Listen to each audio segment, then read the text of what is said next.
जैसा कि सबको पता है कि नदियां अपना रौद्र रूप ले ली हैं। बंधों में थोड़े बहुत रिसाव होने की वजह से जिंदगियां कहीं ना कहीं परेशान हुई हैं और उन लोग को आके शरण लेनी पड़ी है।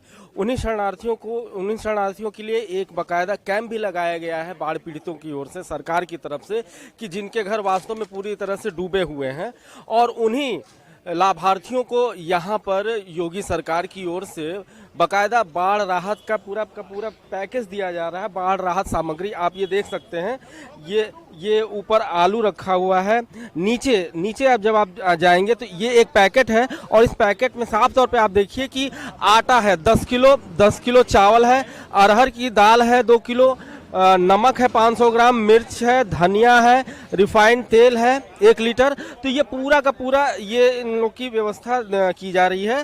साथ में ये आप देखेंगे कि यहाँ पे कुछ प्लास्टिक के पन्नी भी दिए गए हैं, आलू है, कुछ ये क्या नाम है गैलन भी दिए गए हैं कि साफ पानी एकत्र करके पी सके। और कहीं ना कहीं निश्चित रूप से कुछ ही संख्या में यहाँ पे बताया जा रहा है लगभग 35 लोगों की ये व्यवस्था कराई गई है और ये व्यवस्था लगातार चल रही है। यहाँ पर हमारे साथ यहाँ पे कुछ लोग हैं और साथ में यहाँ पे खड़े हैं ग्रामीण विधायक विपिन सिंह, उन्हीं के नेतृत्व में ये सारी चीजें हो रही हैं। हमारे बाएं तरफ देखिए लाइन से ही लोग खड़े हैं। ये वो लाभार्थी हैं जो निश्चित रूप से कहीं ना कहीं बाढ़ से बुरी तरह से प्रभावित हुई है इनकी जिंदगियां, और इसीलिए सरकार इनके साथ खड़ी है। और ये बताइए, आपको अभी तक की अगर बात की जाए तो अब तक कभी इस तरह की व्यवस्था हुई थी बाढ़ में? नहीं, अभी हुआ नहीं है, बाकी थोड़ी बहुत मिला था, अगले साल भी मिला था यही चीज है और ये भी मिला है। हाँ, मतलब इसके पहले की जो सरकार नहीं, इसके पहले जो सरकार हुआ करती थी, योगी जी की सरकार नहीं थी वो, उस समय जब बाढ़ आती तो और पहले की बात है, उसमें और इसमें कुछ अंतर समझ में आ रहा है? अंतर समझ में आवे, वो में चावल गेहूँ मट्टी तेल मिलता था, इसमें पूरा पैकेट दिया जा रहा है आपको? पूरा पैकेट मिल रहा है।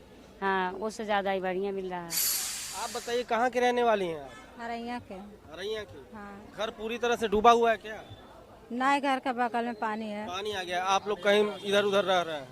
नहीं, घर के पास है। अच्छा, ये बाढ़ राहत की सामग्री मिली है, कैसा लग रहा है? सरकार की कैसी व्यवस्था है? अच्छा है, अच्छा है।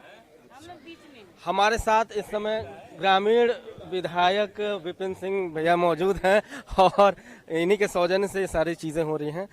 ये बताइए क्या क्या यहाँ पे हो रहा है? देखिए, आपके सामने है, इतना ज़्यादा मात्रा में खाद्य सामग्री पूज्य महाराज जी द्वारा जनता को उपलब्ध कराई जा रही है, क्योंकि दैवीय आपदा है, इस पर हम लोगों का बस नहीं चल सकता है।